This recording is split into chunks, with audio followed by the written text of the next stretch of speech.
Today we're taking a look at these college basketball matches, which are happening on Sunday, February 19th, 2023, and giving you our team and total picks for today. Welcome back to High Stakes. Before we dive into our video, don't forget to subscribe and push that notification bell to get notified as soon as we release these sport prediction videos, and make sure to watch it till the end so you don't miss any of our picks. Also check out our Patreon if you want to access our premium picks. Our Patreon is a way for us to help you improve your chances of making more money. You will find the link in description and comments section below. One more thing before we start, check out our new channel High Stakes Props and Parlays, where you can find our player props and parlay picks predictions. You will find the link in the description and comment section below. Memphis versus Houston. This number is far too big for a battle between the two best teams in the conference. Plenty of conference teams have played Houston closer than this number, including Cincinnati, Wichita State, UCF, and South Florida. Memphis has the athletes and most importantly the scores to keep up with Houston. Davis is the top scorer in the conference and Williams is not far behind either.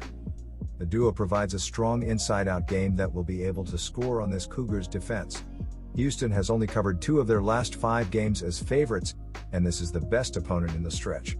This is far too many points. Take Memphis to keep the game respectable. Take Memphis plus 14.5 points. Memphis plays at a very fast pace. Their tempo is ranked 13th in the country and they score efficiently enough to put up big numbers. Davis and Williams have been scoring machines in conference play and can always be counted on for at least 10 points.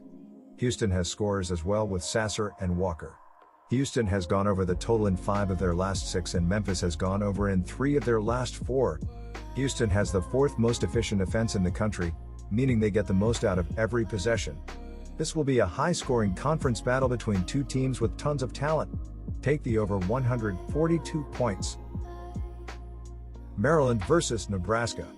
The Terrapins are on a roll, having covered the spread in 7 of their last 9 games.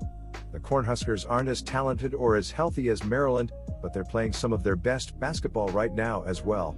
Nebraska has covered in 3 of its last 4 overall, and 3 of its last 4 at home. Looking back at last month's game between these teams, Nebraska lost by 19 points but actually shot better from the field than Maryland. The Cornhuskers held there in most statistical categories, but they put the Terrapins on the foul line 26 times, and the Terrapins converted 24 of those attempts. If Nebraska can keep Maryland off the foul line this time, I like the Cornhuskers for a cover. Maryland is hot right now, but the Terrapins are not good away from home.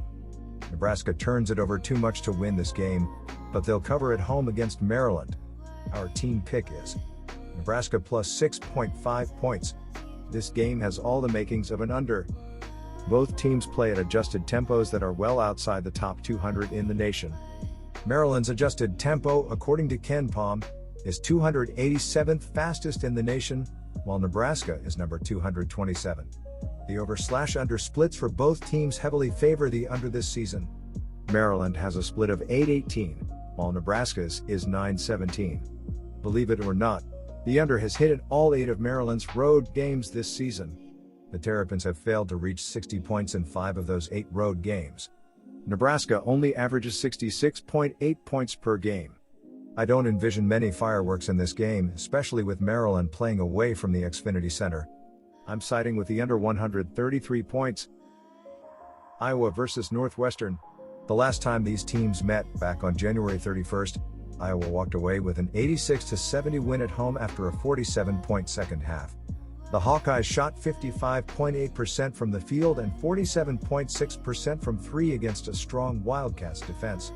Northwestern lost their next game as well but has since been on a roll with 4 straight wins straight up and ATS. The Wildcats are 8-8 ATS at home this season but are 4-1 ATS in their last 5 at home. Iowa is a 3-5 team straight up on the road this year and 1-3 ATS in their last 4 road games. Both teams' scoring has been down slightly, but their shooting has been up.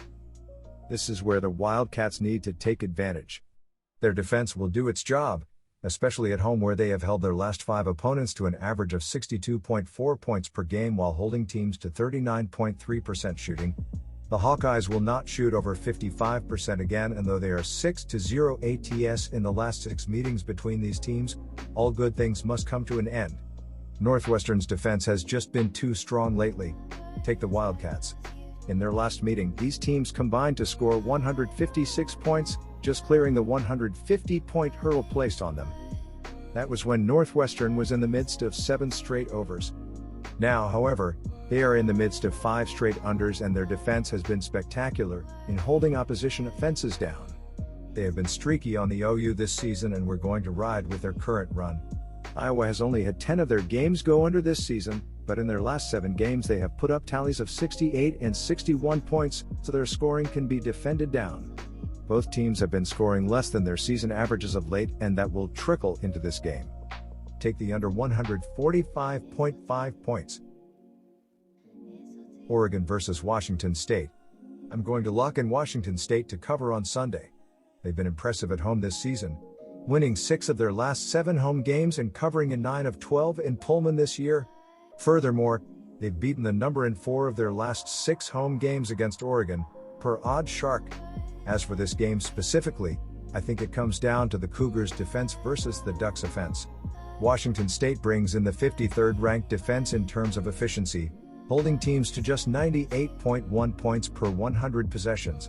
Considering this is going to be a wild environment on a Sunday night, I think Oregon will struggle to score in Pullman. Look for the Cougars to do enough to get the cover.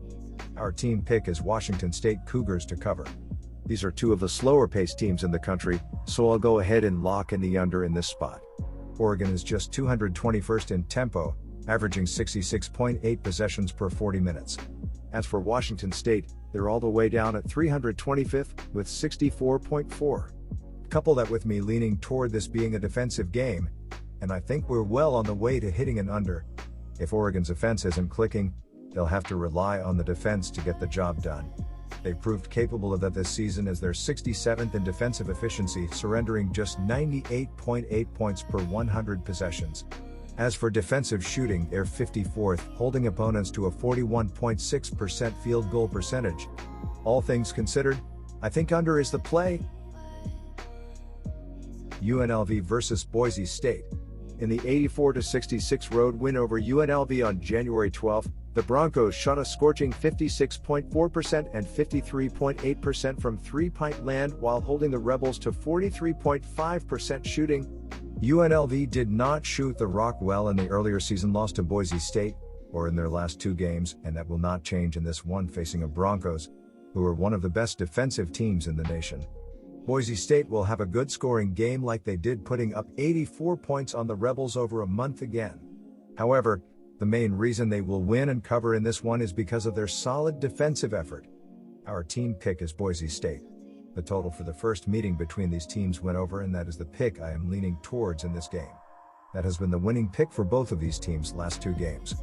Boise State put up 84 points in their win over UNLV this season, scored 80 points in their last game, and they will have a good scoring game in this one.